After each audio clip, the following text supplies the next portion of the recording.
Welcome to the hottest real estate topics on the planet, keeping you up to date with all the creative ways to buy and sell real estate without bank qualifying, so anyone can build real income starting today. Here is another great show with Dealmaker Bill and Pete the Rookie.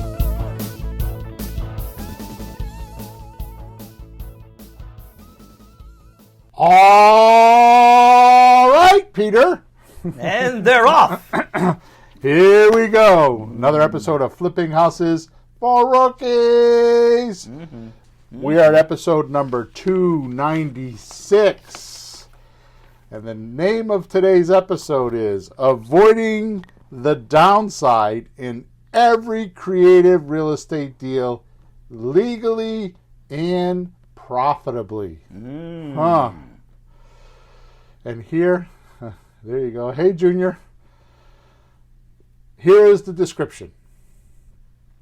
Are you afraid of making decisions on if a real estate deal is good or not?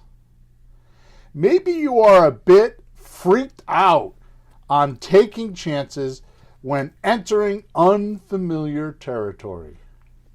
Or put your neck on the line for something you don't feel confident about or how it will turn out. Are you consistently telling yourself to be careful and doubt how right you are when evaluating real estate? Perhaps you're overprotecting yourself with very low offers and losing too many deals to the point that you actually gave up and are feeling left out. Did you ever consider this? If everybody feels fear when approaching something totally new in life, yet so many out there are doing it despite the fear, then maybe you should consider that fear is not the problem. Which is why today we are going to reveal how you can avoid and protect yourself in every creative real estate deal legally and profitably. And before we are done, I guarantee you will question what you are actually afraid of. No, wait a minute. Everyone says it's the fear. It's the fear. You're saying maybe it's not the fear? Right. Okay, I'm listening now. So the first thing I'd like to say is that normally, we're not doing that today, but normally we would record this podcast on a Thursday morning at 9:30 Eastern Standard Time. So if you go to Facebook or YouTube, just type in Flipping Houses for Rookies, and you can watch this episode and many others right there at your fingertips. Also, there's a link in the description. I know a couple of my coaching guys had some questions about the description. But no matter where you are, whether you're in Facebook, you're on YouTube, or you're in the podcast channel, you have to click on the section that has a description of the podcast. I mean, it's there. You just got to find it, and there's a link in there. Okay? Mm-hmm. So we got a whole crew here this morning. So, Bill, how'd they know we were here? I sent him an email. Wow. So John West, I haven't heard from him in a while. John Patterson. I'm probably not supposed to tell his full name, but he used to be on my calls all the time. Says, fear is not my problem. The math is the problem. Trying to make deals work. Okay. Well, that's a whole nother podcast. There's 290 podcasts that handle that. Yeah. And yes, today's economy, the math is a problem. So yeah, if it doesn't work, it doesn't work. So you have to find a way, or find one that does. You have to hunt further. So here's the thing, Peter. John says the fear is not his problem; it's the math. So he's full of shit. Yeah. Okay, because what that tells me is the math doesn't work. So he's afraid to pay too much money because he doesn't know how to do the deal if he's going to pay too much money. So it's really the fear. I'm picking on John because I know him and I think he can have it. But He said it's the math that's the problem. That means that he's trying to buy for too low. It said in the description, what does it say here? I'll read it again. It says, and doubt how right you are when evaluating real estate. Perhaps you are overprotecting yourself with very low offers and losing too many deals. Yep. That is AKA the math. Okay? Yeah. So, Yeah. John, hang on there, buddy. We're going to get to you, okay? So, I want to start off today, Pete, with this. You ready? Ready. So many of us shortcut our living by choosing the path that is most comfortable. All this does for us is keep us staying stuck and develop the techniques for taking control out of our destiny or accomplish our accomplishments in life. So when you decide to take the path of being comfortable, you automatically assign your life to somebody else. Oh yeah. I remember when Rocky said, guilty. Look, he said, guilty. So here's the thing.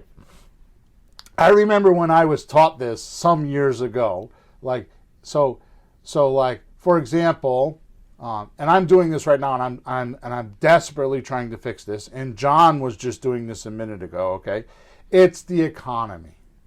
Mm-hmm. So you're assigning the economy blame.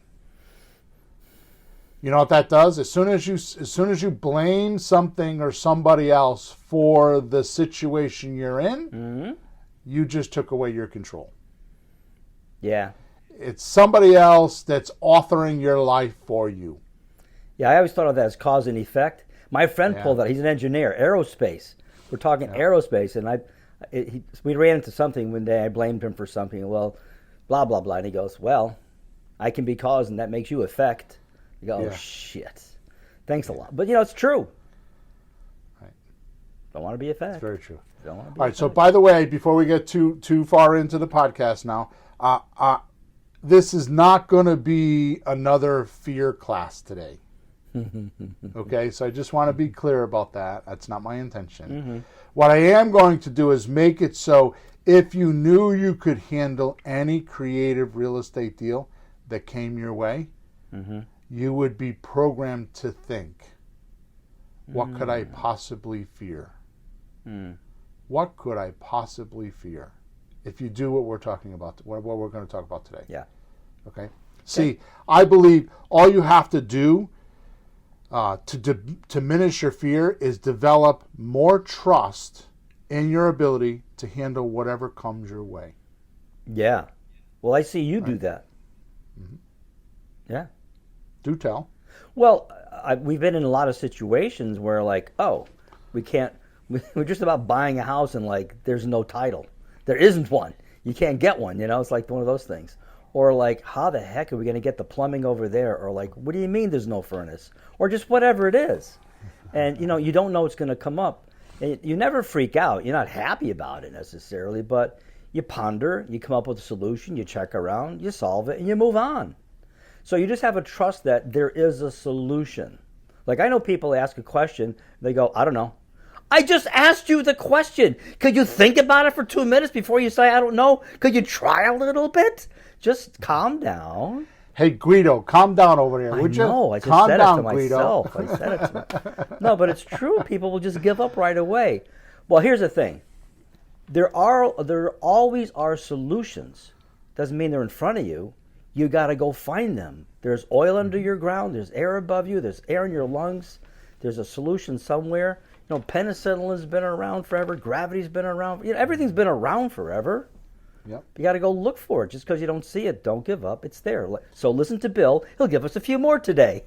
Well, here's the thing. The definition of scarcity is the lack of looking. That's good.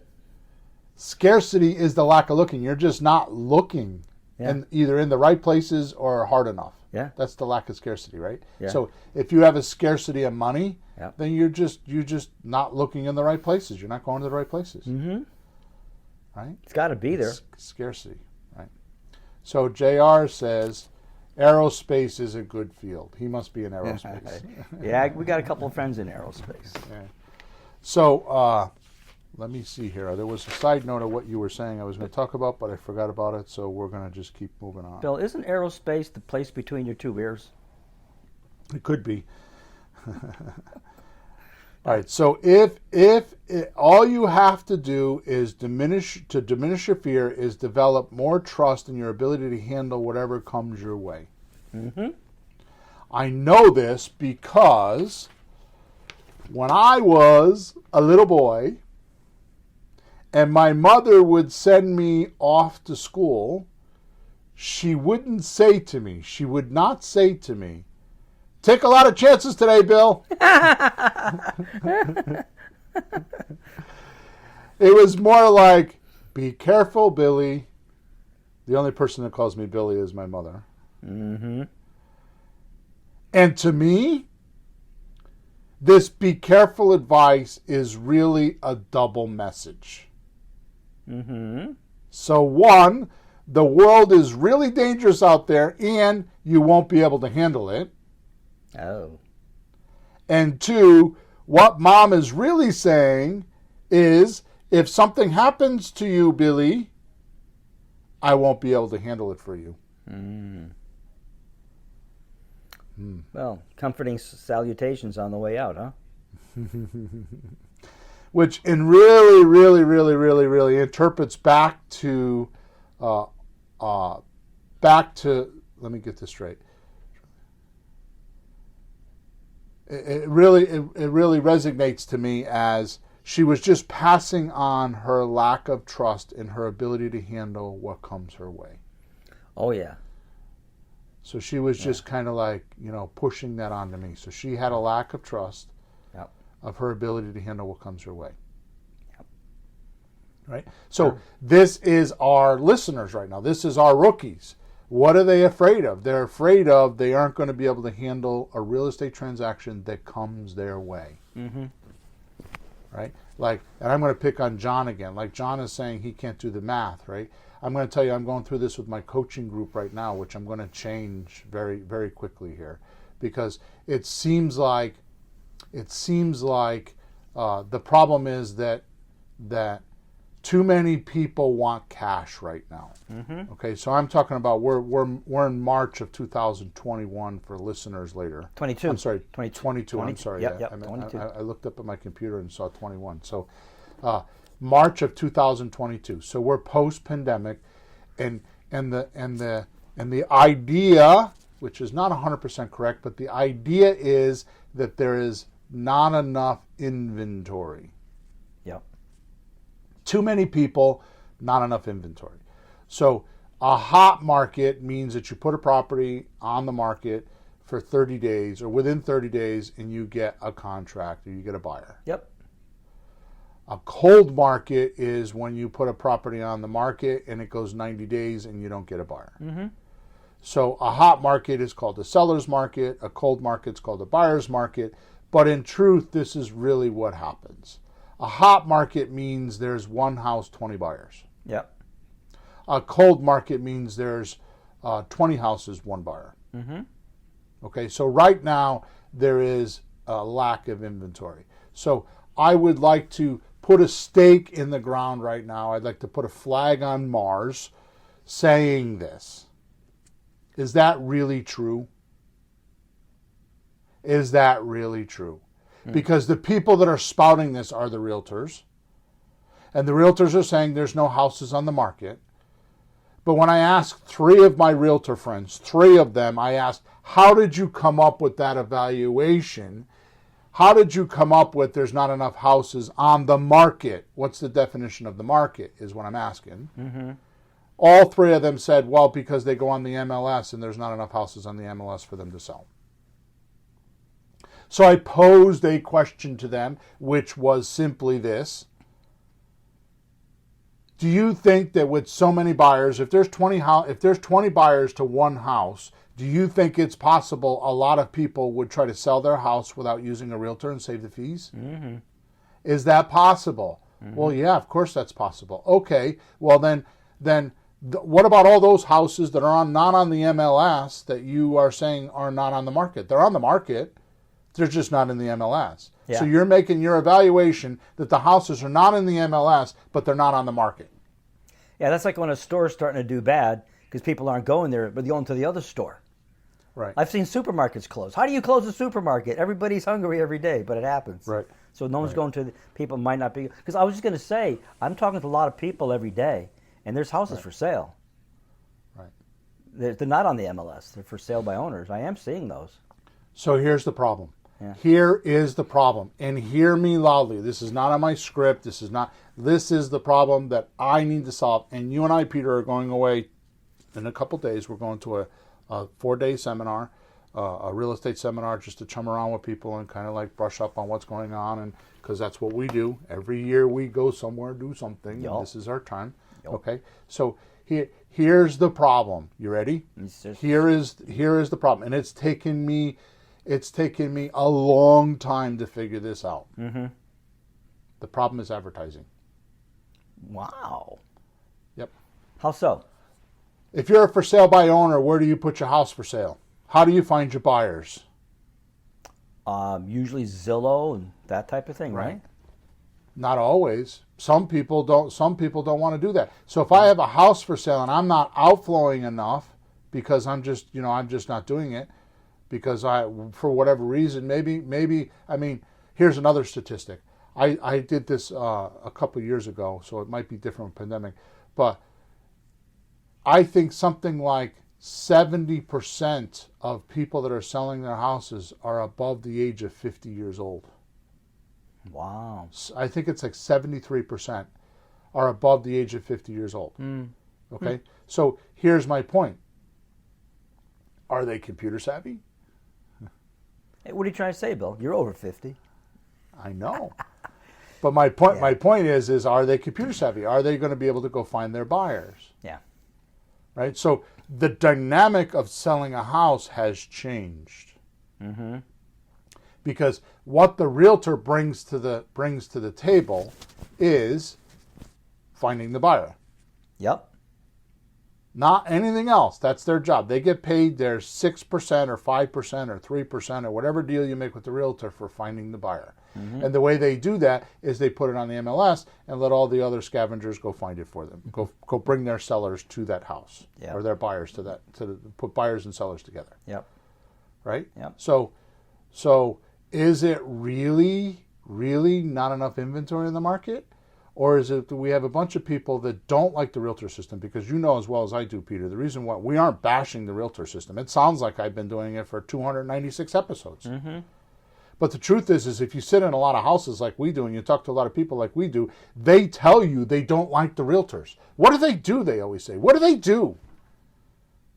And the question is posed, so you have to give them the answer. Well, they find you a buyer. That's their job, is to find you a buyer. Nothing else. Yeah. Find you a buyer, get a purchase sales contract. Yeah. That's it. That's their job. They get paid 6%. If you had a salesman in your business and you gave him 6% of your sales to find you new customers, how much would you pay him? As much money as you can get, right? Because he's getting a part of the sale. Mm-hmm. So if you sold a guitar lesson for $30 and had to give somebody 6% for bringing you a lead, would you do that? Sure be worth it. Right? So why do people complain about how much they got to pay a realtor? It's just that they're big numbers, right? But they're bringing them a buyer. They don't have to go find a buyer. Mm-hmm. But that dynamic is changing. The pandemic changed that because people did not want other people in their houses. So they found for 2 years or a year and a half, there were other ways the houses were being sold. And it's a new way. The dynamic has changed. Okay, so, anyways, back to the podcast. Where were we? A little rant there. I followed you. So, see, this fear thing goes really deep. Right? Like I told you about my mom saying to me, "Take a lot of risk today, Billy." I was 35 years old when she finally confessed to me. I made her read the book. She was going to go into her own business, and I made her read the book, The E-Myth by Michael Gerber. Mm-hmm. And she calls me up. I was 35 years old. She calls me up, and she's crying. said, Mom, what's the matter? She goes, I have a confession to make to you. I said, oh, really? She said, yeah, me and your dad have always, always, always thought there's something wrong with you. We thought that you were like mentally challenged. She became a special ed teacher to help me because she thought that I was special ed. Oh, and for my years in school, she used to call me dumb and do all kinds of crazy stuff, right? It took me a while to get over this, right? And she really beat me down, right? And at 35 years old, she said she read the book, the E-Myth, and she said, there's nothing wrong with you. You're just a serial entrepreneur, she said. Ever since you've been 9 years old, you've been like that. I'm like, there you go. So she should have said to me, take a lot of risk, Billy, because that's what I like to do. Yeah. She would have been in my wheelhouse, right? But she didn't. She told me to be careful, right? Mm-hmm. Yeah, my mother's same thing. Every time you get in the car driveway, be careful. Be careful. Yeah. Okay. So it goes deep. So this whole fear thing goes deep, right? So that's all I'm saying. So here's why. I have a long time I can't read my own writing. Oh, I have that's pretty stupid. I go off on rants and I got to bring myself back to the paper and then I can't read it, right? Mm. So I have for a long time preached when you feel the fear, just push through it and do it anyways. Mm. That's me, right? Well, I realize that not everybody's like me. Mm-hmm. Thank God. But that has had little results for me, especially with my coaching and one-on-one calls. So I had to reverse engineer it so folks would just do it. Mm-hmm. Right? Sure. I'm not sure what Junior is saying. He's saying, could you explain what acronym MIS means? On MLS. Multiple. Oh, MLS. Yeah. Oh, okay. Yeah. Go ahead, Pete. Multiple listing service. That's where the houses are listed on the internet, so they can all see it. In the old days, you go to the general store and you just list them on a board, and people go, let's see what houses are for sale. Now it's MLS. Multiple listing service. MLS is the software that they all go to buy and sell houses. It's a common software all over the country. There's zones to it for different counties and cities and stuff like that. But it's called the Multiple Listing Service, and it's their Craigslist or their. Well, it's like their Zillow. For us, we look at Zillow and Redfin and Realtor.com, but they have their own special professional one. We have the consumer version. We just look at each other's info. But they'll also put their houses on Zillow too, don't they? Well, nowadays the MLS scrapes. The Zillow scrapes the MLS. Yeah, so it's on. It's on. They put it there too. All right, cool. I hope that helped, Junior or JR. All right. So for a long time, I preached when you feel fear, just push through it and just do it anyways. Mm-hmm. But that has had little results for me, so I had to reverse engineer it so folks would just do it. That's when I figured it out. When we take a change in unfamiliar, let me do this correctly. So when we take a journey, right? Mm-hmm. And there's a chance in change, mm-hmm. and we're walking on unfamiliar territory, or put ourselves into an uncertainty, because we're not sure, especially of the future or how it's going to turn out. This is the point where many of us will often stop moving ahead. Mm. It's not comfortable. Yep. So you don't know how it's going to turn out. Right. So you freeze. Now, if you back this all the way up, right? You're welcome, JR. So if you back this all the way up, which is because of this new style of coaching, which, by the way, my coaching group is not a coaching group anymore. It's an internship. Mm-hmm. So we come in there and we work on my leads, live leads together. There's texting, there's opening callers, and my coaching clients are my internship. So I have this handful of guys, there's I think 15 guys that are 5 girls that work on my leads. So we're buying houses. You're actually partnering with me, and I'm guiding you through the deals. Mm-hmm. So this is where all this content is coming from, is doing that every single week. right? Because now it's not like, oh, go call your leads and let me know what happens.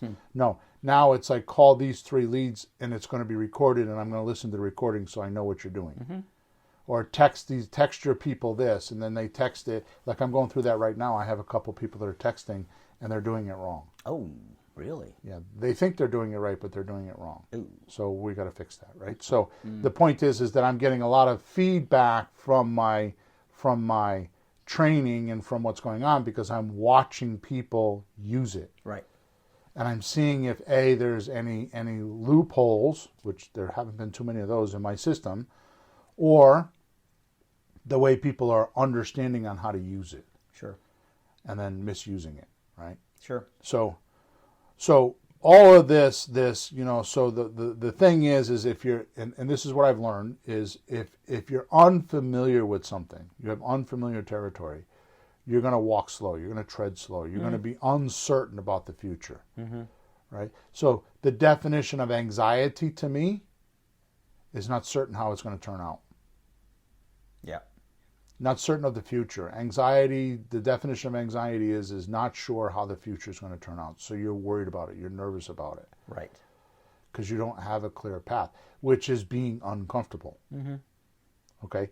Now, all of this brings me back to the beginning of this podcast. So many of us shortcut the way we want to live our lives by choosing the comfortable way. Right? So let's talk about how we can be comfortable with making real estate deals. That's how I got to fix it. I can't tell you don't be fearful because for me to do that, it would be a long runway. We'd have to maybe do whatever. Yeah. Handle whatever. Either counseling or whatever you got to do, right? Well, that's too long of a runway, and I don't want to do that. I don't want people to wait for them to go fix their psyche that took them 35 years to be in a certain way, and now all of a sudden I'm telling them in 35 minutes to just forget it. Yeah. Don't think that way, right? So instead, what we got to do is we gotta talk about how they can be comfortable with making real estate deals, and know how to handle them. So you are always protecting the downside or the horror of the bad deals. Yeah. So the what ifs. Yeah. What if? So let's talk about this amazing. So we're going to talk about a couple things. So let's just start off with this. So I'm going to ad hoc some of this. I have a lot of notes here, but I'm going to ad hoc it because I was trying to write it, and my mind was rushing faster than my hand in writing. So I'm just going to kind of ad hoc the rest of the podcast, okay? Okay. So let's talk about this amazing and very underutilized, and please make sure you emphasize in my voice the underutilized portion of this conversation. It is very underutilized, and that's called an option. It is very underutilized. So what is an option? Now, I'm going to get in that in a minute, but I promise you this. Once you fully grasp how to use one of these devices, and the other couple things I'm going to talk about, on how to protect you from the downside, you'll start to make offers immediately. Because then you'll know at least there's a default of how it could end if you decide. Right. Because there's an absolute definite exit strategy for every one of these that we're going to talk about. Okay, so it's kind of like in the old days they used to race cars on dirt tracks, kind of like the motorcycles do now. Yeah. Right. And you could always just drive off the track out into the field and you were safe. Right. Nowadays they got concrete walls there, so you can't exactly do that. Right. But you know what I mean? It's like swimming, and you always know you can just put your feet down and stand up. Right. So here's why. Here's why the option is the first thing we need to talk about. So by definition, what is an option? It's what is a real estate option? Right? And I talk about this a lot, and don't dismiss what I'm going to tell you right now thinking that I've told you this before, because if you're not doing deals and you're not using options, then you didn't fully grasp the idea. Okay? Sure. So the definition of an option is having the right to buy the real estate, but not the obligation to buy. So you have the right to buy, but not the obligation to buy. Yep. Now let that sink in. It's a double-edged sword. You're getting the seller to say, yes, I will sell for this number, right? But you don't. But if you don't find a buyer, you won't have to perform. You don't have to. And is that an exclusive right? Or usually exclusive? Sometimes exclusive? Well, it's exclusive when we attach it to a lease because they're Okay. living in the house. Yeah, but up to that point, can someone else come along, and someone else could have come along and buy the house? Yeah. The seller could sell it on his own. That's why we say you can, if you have an option with a seller, it's okay if they go get a realtor Yeah. and let the race begin. But it's a pretty tight right. Like, people aren't going to show up out of the woodwork and buy the house. You have it pretty much covered. Like, another investor wouldn't come in and buy it. So it's pretty tight that it's close to exclusive. It's small. It's just you mostly. Right. So go back to what I said. What I said the problem is today. The problem is that the seller doesn't know how to advertise it. So if you learn how to advertise the property, you can outperform the realtor, because the only place the realtor is going is on the MLS. Now the MLS, the multiple listing service, will obviously promote it. Yeah. But you can, if you follow some of my stuff, you can promote it a lot better than the realtor. A lot better. Okay. So it really comes down to advertising. But here's the point: if you give an option has to be legally bound with what they call denomination, right? Legal denomination. I think that's the word. I might be saying that wrong. Yeah, paper money. It has to be paper money. So the least amount you can put down is $1, and you can put down as much as you want. So I've done that. You put down $1. You can put down $10. I usually put down 100, just so the customer knows I'm for real. But that's the only thing you have at risk. See, here's the thing that you have to pay attention to. The only thing you need to be afraid of is losing money. So if you have a document that says you don't have to buy it, and you don't put any money in the deal, what are you afraid of? Go test it out. Let's try this thing. Right? It's like somebody saying to me, "You want to learn how to drive, Bill? Okay, here's my 2022 Corvette. Go have at it." Yeah, go on the freeway first. Yeah. Yeah. Like, start there. Okay. Start there. If it's not my car and he doesn't care that I'm going to smash it, what's the big deal? You know what I mean? It's a bad example, but you see what I'm saying, right? So what an option's saying, right? So what I'm going to say to my seller, what I'm saying to my seller is this, okay? I'm not, and this is for Johnny too, by the way. I'm going to come right back to John's comment, okay? So here's what an option agreement says, in my mind, okay? I'm not sure if your price or your terms are good. They're a little bit higher than I want them to be, or I'm not quite sure of them. I'm not sure I can find a buyer. Right. I'm not sure if your dysfunctional house can sell. I'm not sure if the location is good. I'm not sure if the market is good. I'm not sure I can find a buyer, here's what you're really saying, is I'm not sure that your house will be popular with buyers. I'm not sure because of the price, or I'm not sure because of the layout of the house or the location. There's something about the house that I'm not sure of. Yep. Okay? So this is what you're thinking in your head. Well, I'm not sure if I can do this deal. I'm not sure if I can sell this deal. I'm not sure if I can find a buyer. I'm not sure of something.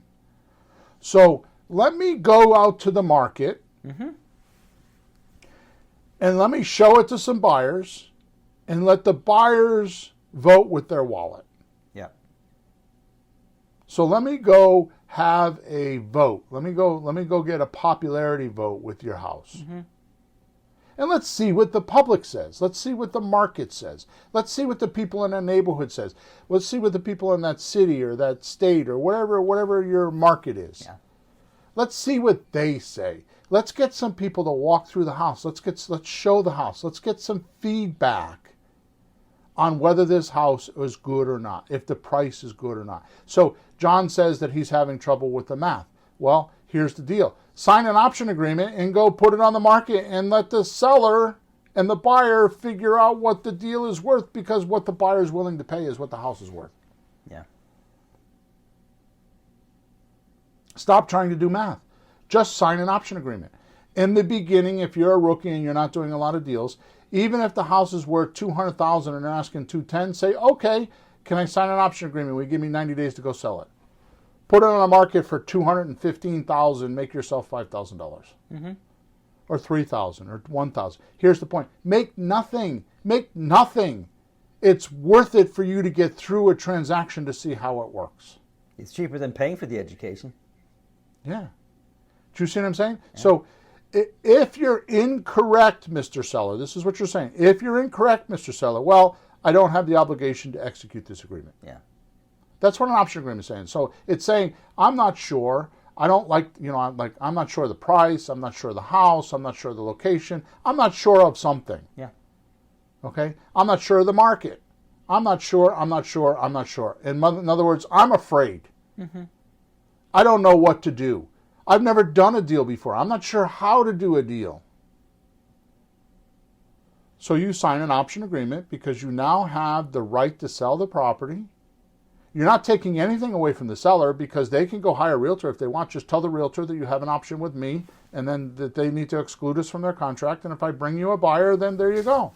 Yeah. You're not letting anybody down. You're not being dishonest. You're not being anything. You're going to go put it on the market. Which, by the way, nowadays, just Facebook Marketplace is enough. You put it on Facebook Marketplace, even Craigslist.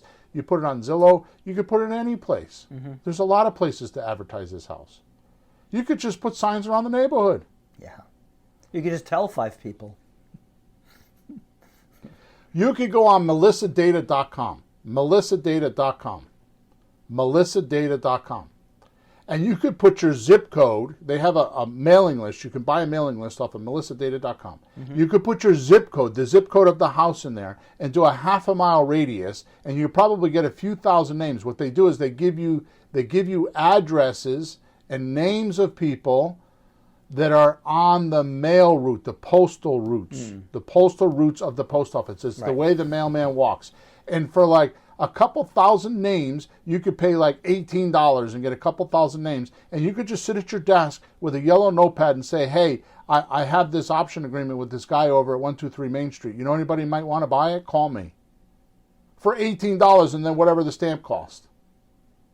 See, this is the scarcity. See, you don't think of these things because you haven't put yourself in a position to have to buy a house. You haven't raised the necessity level in your world to have to do it because you didn't put something under contract. But you're not putting anything under contract. You're just saying, hey, Mr. Seller, I'm not sure if I can do this. Let's sign this option agreement and give me a chance. And if I sell it, I'll bring you this much. If I don't, then oh well. Does that make sense? Yeah, one of the things I figured working with you and doing all these podcasts was that, a real estate transaction has numerous steps. 1, 2, 3, 4, 5, 10, whatever it is, 10, whatever it is, right? And there's many of them that have zero repercussions, zero. There's only a certain point where, okay, now you're on the hook.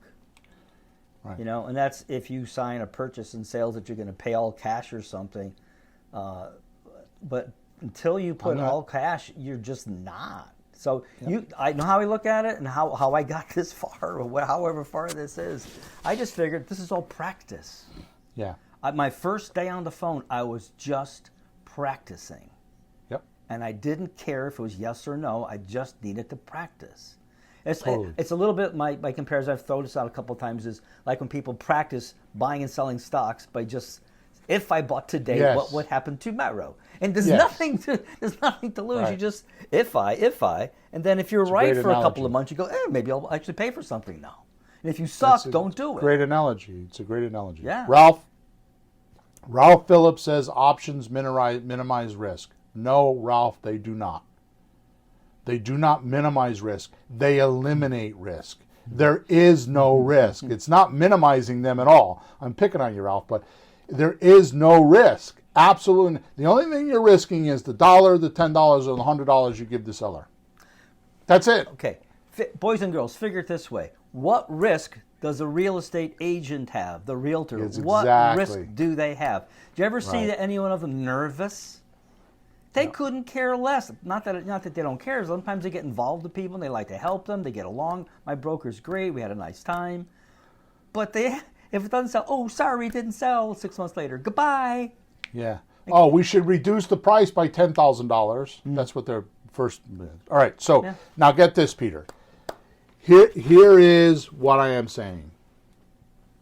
Your uncertainty or fear is, am I going to be able to sell this house if I obligate myself to it?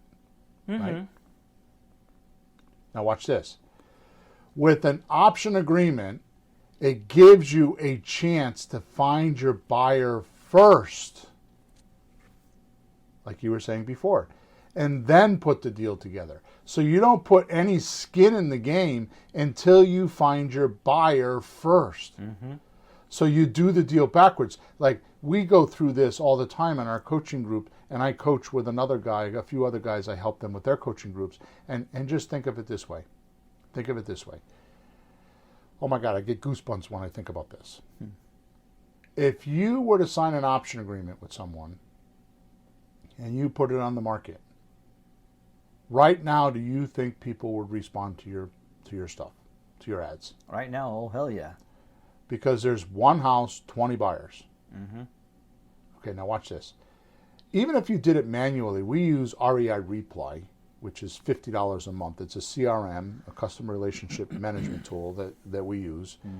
And which, by the way, I'm in the middle of developing my own, so pretty soon we'll have my own. And what's the name of it going to be, Peter? Do you remember?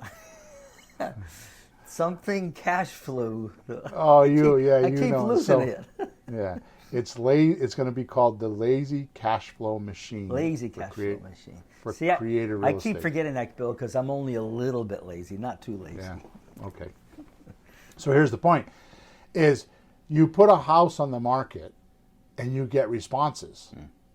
Those responses are buyers, so you build a buyer's list. Now imagine if you put a house on the market and you got 20 or 30 or 50 or 100 people on your buyer's list. The next time you talk to a seller, you say to them, you know what? I have 100 buyers on my list. I'm going to put the list to them first. Do you think that would convince a seller that they should talk to you or they should sign this agreement with you that costs them nothing? Nothing. Yeah. You have a buyer's list because you put one house. Now, what happens if you put 2 houses on there? What happens if you put 3 houses on there? What happens if you had 1,000 people? I think Sean's got something like, my other partner, Sean's got something like 400 people on a buyer's list for just selling a couple houses. Bill, in today's market, you could put an ad that says, I buy houses, I need a buyer's list. And you would have 500 people apply to get in line to buy a house. Period. You don't even have to have a house. Guaranteed. Guaranteed. Exactly. All right, so with an option, it gives you a chance to go find your buyer first. Then you put the deal together. So really you're afraid of the future, like what's going to happen if I buy this house, how am I going to sell it? Well, don't do that. Go sell the house first and then fulfill the order with your option. You know, I used to wonder if buying a house was harder or selling the house was harder. And that might be what people are worried about. What if I buy it? Geez, what if I can't sell it? But it's completely the opposite. Not even in this market. Buyers are easy. Buyers are really easy because of the way we sell. Yeah. Your last house would have 300 applicants? Yeah. Yeah. In a week, I'll never do that again. Yeah, so that's not the hard part. It's not. So like what you said earlier, that's what realtors do, right? They sign a contract that says, I'm going to go find you a buyer. And then once I do, I'm going to sign this thing called a purchase and sales contract. Yep. Now let's talk about that for a second. Suppose you did sign a purchase and sales contract with someone and you give them a deposit. Normally it's $1,000. I don't recommend you do that. I recommend you do much less than that. Oh, yeah. But you give them a deposit.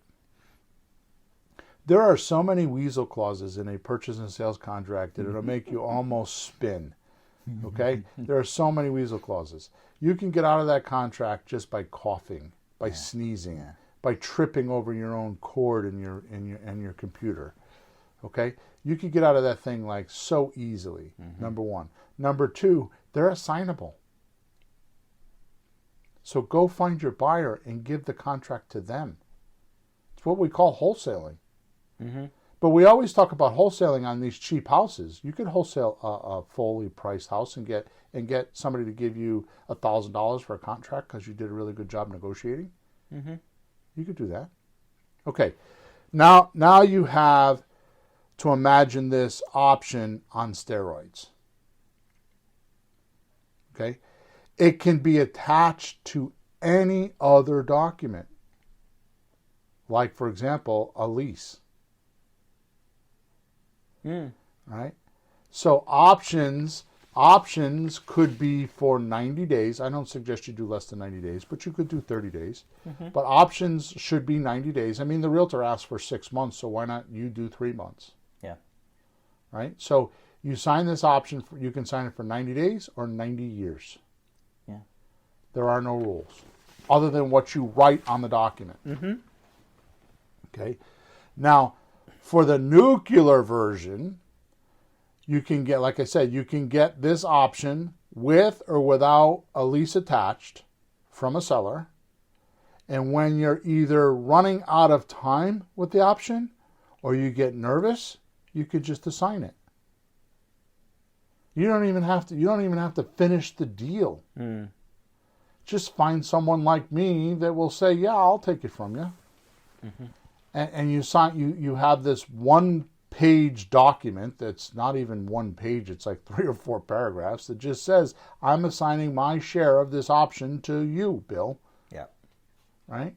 So, how hard is it for you to go to a RIA meeting or go online in a forum or just put, "I have an option agreement I'd like to sell to somebody for $100." Yeah, because if you're new at it, somebody like you that's been around for a while has a little more savvy or experience or a buyer's list or something or knows what to do with it or can pay for it or can keep it or something that you may not know as a rookie. So don't think just because you can't, someone else can't. They could. Right. And then if they can't, it's an option. You just go home. You just like the you realtor, just give up 6 months give up, up your bye-bye. $100. Or yeah, exactly. the realtor goes, "Hey, you want to do another 6 months?" We go, "Hey, you want to do another 90 days?" Right. You know, no, I'm going to tell you what realtors do. This is a famous trick of theirs. Yeah. About 3 weeks before they're gonna do an open house. Oh. Or they'll tell you the week before your contract is up, "I have a buyer. Do you want to re-sign?" And what's the name of the buyer? Exactly. And they'll probably even give you the name of somebody, but they're probably not. They may not be qualified. No, come on, they don't make this stuff up, do they? Yeah, well, you know. Not the good ones, not our friends. So, like I said, because you sign an option with a seller, you become an equity share in the property. Yep. I've said this before in other places. I want to make sure you're clear. And you're considered a very minor or a minority partner. So when you sign an option, you get an equity share. It's not a controlling equity share. It's not something that you can make decisions and steal the house from the seller. It's a very minute. The law doesn't say you need to have a large equity share. It just says that you have the right, the seller's giving you the right, and you have an equity share. Okay? Yep. And because of that, you don't need to have a license because now you're selling your own property. But I just thought of something silly, and it's really just silly. You know how you look at property and it says like $159 square foot, $177 square foot. So you go to the seller, so I'd like to buy a square foot. Yeah, exactly. Here's 107. How much do I own a square foot of that house? Then you can divide it into the square footage. You know your percentage. I own 0.4%, 0.0. Yeah, sure.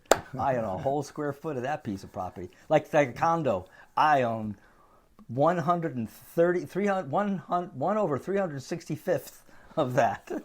There you go. One a year, 1 week a year. I got 100, 1 out of 365. Oh, a timeshare. You're talking about a timeshare. Yeah, what did I say? Condo? Yeah, timeshare. Yeah. So that's where Nelson Rockefeller said, the best way to control wealth or keep wealth is to own nothing and control everything.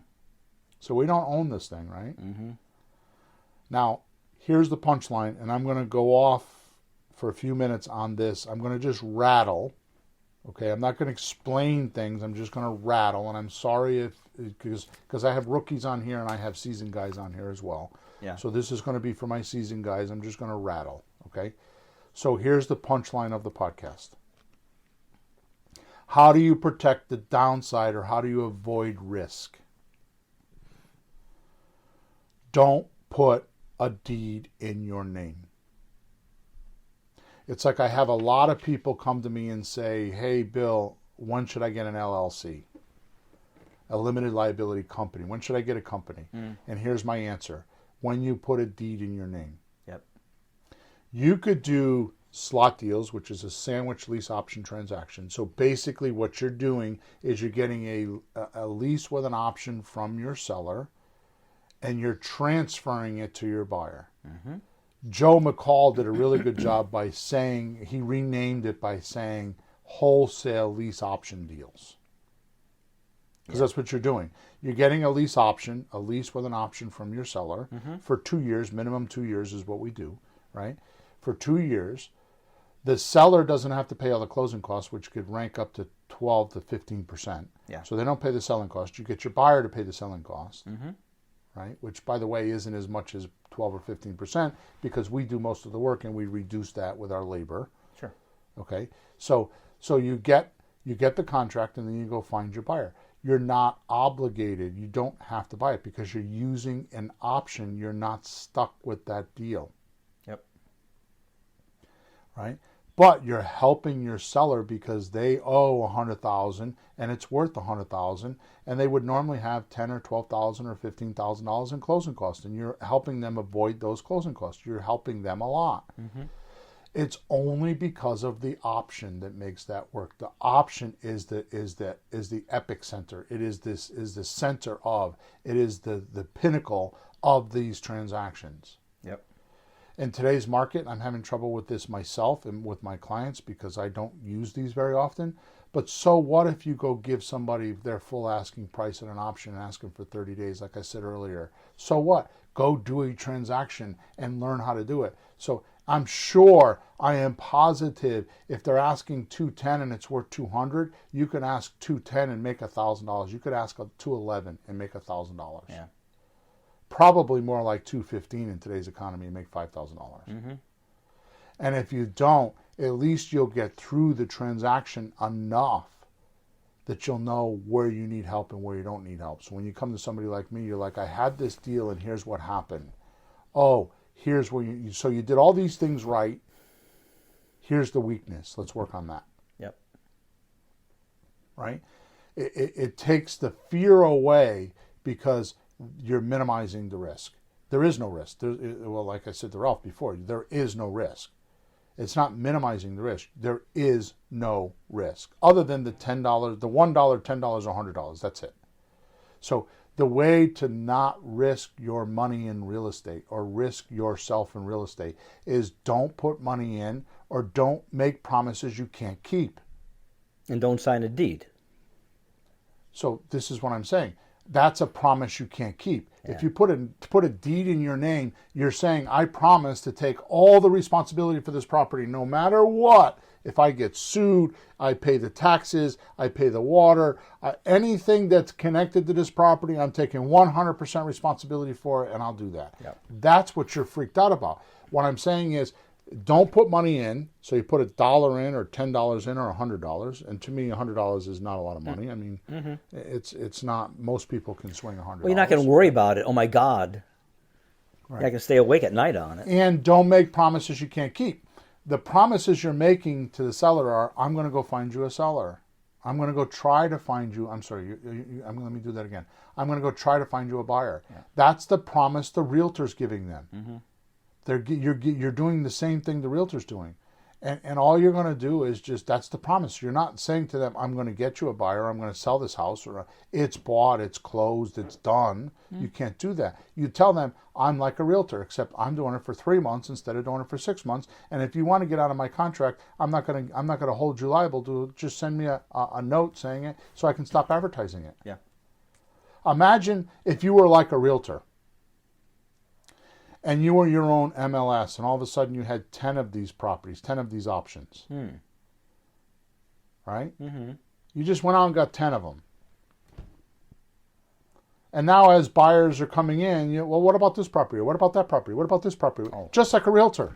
Oh, now you get 10 offers on a house. You got 9 unhappy people who lost. So you send them to another house. Now they're happy to at least have another chance. You're like the realtor. You have no risk. You have nothing. And you didn't have to go through all the training. You don't have a license. You don't have anything that anybody can punish you for. Yeah.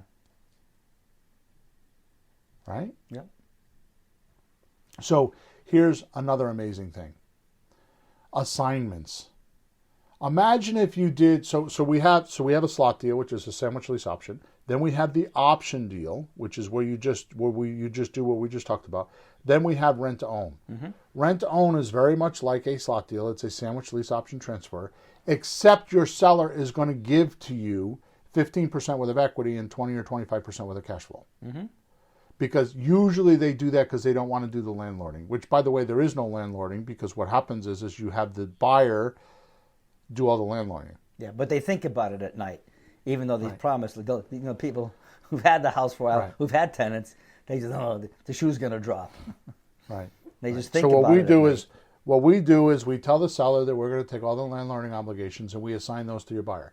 Now, the simple solution or the simple description of that is, okay, so if you went on vacation and you rented a car, would you wash the car? Would you wax the car? Would you change the tires? Would you tune it up? Would you change the oil? The answer is no, right? Sure. Because you're renting the car. Mm-hmm. But if you own the car, would you wash it? Would you wax it? Would you change the tires? Would you change the oil? Yes, because you want to take care of it. Yep. So that's the difference between a renter in an apartment or a lease option person in a house, because they're putting down, $5, $10, $15, $20,000 in for the right to buy this house. So you're paying $100 for the rights to buy from the seller, and you're selling those rights to your buyer for $10,000. Mm-hmm. So you're not buying and selling real estate at this point. You're buying and selling the rights. See, it's kind of funny because I'm doing some SEO, search engine optimization, right, which you're aware of. And I was on my phone with my coach yesterday, and he's telling me, well, your videos, and he's talking all about the videos, about how I got to change the videos, and I got to do that. And I stopped him. I'm like, well, no, whoa, stop. It's not about the video. The video is the placeholder to get me in #1 position on the page. That's all the video's there for. Mm. It's the same exact thing with the house. The house has nothing to do with what we do here. Yeah. It's just a placeholder so you can write paperwork. Because you're buying the paperwork for $10 or $100 and you're selling it for $10,000. The house is just a placeholder so you could do that. Mm-hmm. Until you take a deed. Then it changes. Mm. So a slot deal, an option deal, and a rent-to-own deal are all not taking deeds. They're just placeholders. The house is just a placeholder so you could get these documents bought and sold. Mm-hmm. You're buying and selling the documents, not the house. You're buying and selling the rights to buy this house. You're never buying the house. There is no downside because you have the right to sell it, but not the obligation to buy it. Yeah. And when you figure that out, there should be no fear. Now, I know what's going to come up next. I'm going to get some support tickets. So it's kind of like this. Well, I'm afraid to talk to the seller. Mm. Well, if you just listen to this podcast a few times, you'll feel better. But I know that won't work. So let's do this. If you go to flippinghouses4rookies.com, flippinghouses4rookies.com, and you click on the top right-hand side, it says free stuff. There's a page on there with over 26 different things that are for free. okay, that you use for real estate. They're all Creative Real Estate free tools. Yeah. One of them tools is called the Lease Option Explain. It's a 5-page document that I created for my rookies, so that when they say, and this is how Naomi had me do this when Naomi was working for me some time ago, right? She's like, what if somebody doesn't have a website? How do you send them information? So this 5-page document you can turn it into a PDF document. It's probably a PDF when you download it. You'll have to fix that, but here's what happens. This 5-page document is a lease option fully explained. If you downloaded that thing and hand wrote it 10 times, it's a 5-page document. If you hand wrote it 10 times, and then you recorded it into your cell phone, you reading it, the 5-page document, you reading the 5-page document, and then listen to that recording 15 or 20 times, within a week, you would be fully comfortable with talking to somebody about a lease option or options. Yeah. And if you haven't bought a house, or if you've been doing this for 2 years, studying for 2 years, or 5 years, or 10 years, or whatever it is, and you haven't bought a house, or you haven't come close on a deal, it's because you haven't done what we're talking about today. You first of all, just download that Lease Option Explain, handwrite it 10 times. It probably will take you, an hour? Maybe 2? Every single morning when you're drinking your coffee, right? When you're, there you go, Rocky. He said, I'm ready, I'm reading it now, and I'm on the 3rd handwritten version. Go, Rocky. Go, Rocky. Right. Well done, dude. Well done. Right? So I'm going to ask this question to Rocky. Just respond with what that's doing for you. Do you just respond, and I'll put it up on the screen. Just respond. You've written it 3 times. What has that done for you? Just 3 times. And then I'm going to keep talking, and then you'll respond, and then we'll end off. Bill, you know what's funny? I don't know how many times you said that. How few people have even bothered to do that? Yeah. Well, that's not what I need. I need to buy a house or whatever it is. Like any little step that you can do, just do a step. You know, there's no like on and off switch for this. How long did it take you to learn everything you know, Bill? Well, you know, 30 years. Yeah, and I'm still learning. We're still learning, but Rocky said he's understanding it. Of course. Good. Right? Then if you understand it, then people can ask you any question they want. Exactly. And now we're going back to what we were talking about, right? So when I say just do it, now Rocky will just do it. He won't be afraid of talking to somebody, because now what's going to happen is it's going to be a challenge for him. What's going to be is, when I talk to him, I wonder what questions they're going to ask. And oh yeah, by the way, Pete, tell our listeners right now what happens when we role play in our coaching group. It's never the way the customers talk. Oh yeah. No, it's never the way the sellers and the buyers talk. What happens? What I wanted to say earlier, I'm glad you reminded me. People think that you're going to talk to somebody, they're going to be mean or annoying or combative in some way. But in the first place, you eliminate all the suspects. You don't talk to somebody who doesn't want to sell the house. You're going to talk to somebody who does want to sell the house. So, like, if you go into a store and you say, I'd like an ice cream, do they berate you? Do they pound on you? Or do they say, what flavor, sir? Right. It's like that kind of relationship. You're helping them. So they're very nice. I mean, how many phone conversations do we have that end with, hey, it was nice talking to you, Bill. It was nice talking to you, Pete. And we have these on recordings. Doesn't mean we bought or sell a house, but just talking to us is a pleasant little thing. And you should be pleasant to talk to. If you're not, go practice. You should be just worth talking to. Here's the thing, and I know that we got to end because we're an hour and 3 minutes, but here's the thing. Yeah. It's really, really, really important to hear this. Your human communication skills and manners work way more than the sentences you say. Yeah. If I had to weigh them, I would say your manners and your way you talk to people is about 85% of the deal. It's not the magic words, and it's not the math. No, it's politeness. It's how you it's talk. Your emotional level. if they say something like, I had the guy, we missed a call, right? Thursday, I'm 8 o'clock, I'm on the phone, and I'll talk to you and Bill, and he's not there. Like, what the hell? Makes me look like a dummy. He had to take his daughter to the hospital with kidney stones. So the next conversation was something pleasant, like, I worked with a nutrition doctor. See if you can give her some vinegar and water and drink it. Oh, thank you so much. I'll see if that works. Yeah. You ask them, how's your daughter? You ask them. It's customer service. Yeah, just be what you call it, just be human. Yeah, be human, right? So let me answer John Patterson's, Yeah. and then we'll bug out. So John says, going back to not getting a deed in my name, I'm actually working on a seller finance deal. No deed in my name? ? Or with an option buying. All right, so John, here's what I would do. I'm sorry for the rest of you that don't know what this is. There is a podcast. If you go to flippinghousesforrookies.com, on the top right-hand side, it says podcast. When you click on that podcast link, it opens up all the podcasts, and there's a search engine there because there's almost 300 podcasts, so you get lost in there. Yeah. So go in there and type in land contract or contract for deed, and you'll understand what I'm going to talk about in a minute, okay? So, John, what I would do is I wouldn't sign a lease option. There's a pecking order of responsibility. So it starts off at the bottom with option, then it goes up to lease option, then it goes to agreement for deed, and then it goes to deed. The higher you go, the more responsibility you have. Mm-hmm. The reason why I would use an agreement for deed or a land contract, they're both the same thing. They're just different names in different parts of the country. The reason why I would do that is because of this.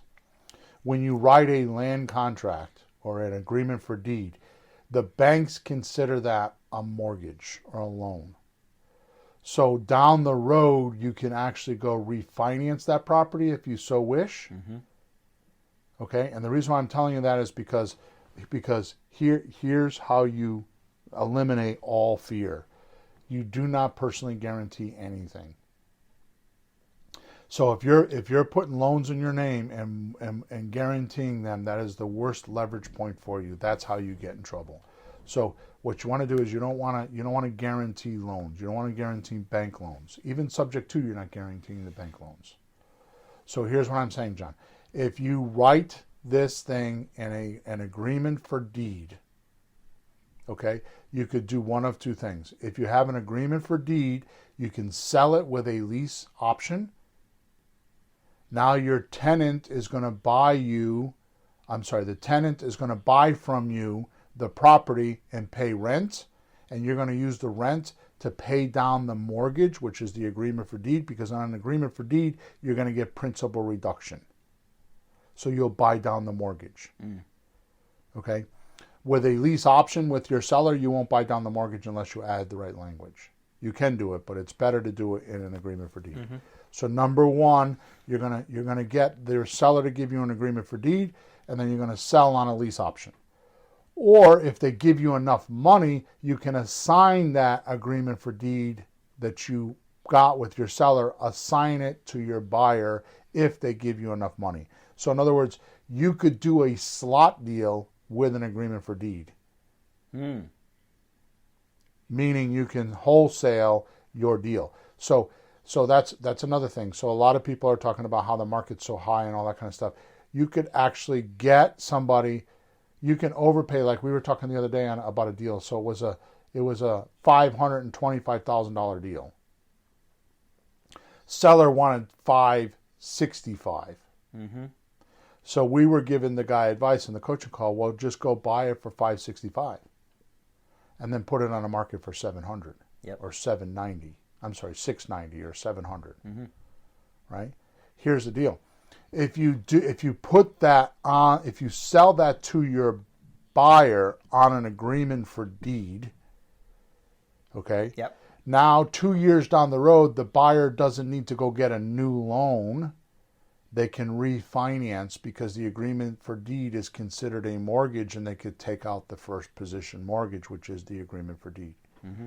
So now if you sell on a lease with an option, they have to go get a new loan. If you sell on an agreement for deed, they can refinance and get the money, and it'll be better. Yep. Okay, so I hope I answered your question, John. I know I got a little bit technical there, but if not, just send me a support ticket and I'll help you. Okay? All right, Peter. So avoid the downside in every creative real estate deal legally and profitably. Here's what I did. In the link in the description, I put our WhatsApp group that's called Let's Talk Real Estate. So for free, I think there's like 150 people in there or whatever. So John said, thanks, very helpful. Another golden nugget. You're welcome. So in the link of this description, wherever you're watching us or listening to us, there is a link to our private WhatsApp group. It's just my group. It's called Let's Talk Real Estate. And that's a good place, especially if you have fear and you want to get talked off the cliff every once in a while. That's the place to go, because people go in there and we can help you talk yourself off the cliff. Like, I have this deal, or I'm afraid to do this, or I'm afraid to do that. Go in there and let us help you. Let us talk you off the cliff. Okay? Pete, yet again, thanks for being with me. Thanks for all the support you guys give me, all the listeners. Thanks for everything. Make sure on all the podcasts you listen to us, make sure you subscribe to us, and make sure you leave us a testimonial or give us some sort of a review. Okay? Over and out. We'll talk to you on podcast number 297.